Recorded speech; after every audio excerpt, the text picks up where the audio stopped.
Spotted ayon sa isang source, sina Kim at Paolo na magkasamang nanood ng sine sa BGC. May kasama rin daw sila na mga ibang kaibigan.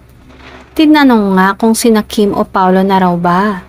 Syempre, walang definite answer na naibigay.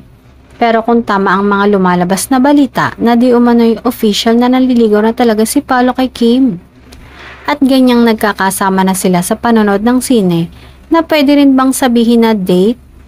Though may chaperon nga lang.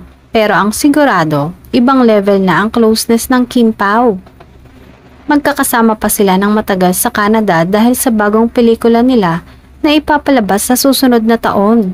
Kaya hindi malayong mas lumalim at mas ma-develop pa talaga sila sa isa't isa. Samantala, bukod sa date di umano na ito sa BGC, napapadalas na din kasi na magkasama ang dalawa tuwing weekend dahil sa kanilang workout routine. Kung hindi jogging, biking, ay nasa gym ang dalawa.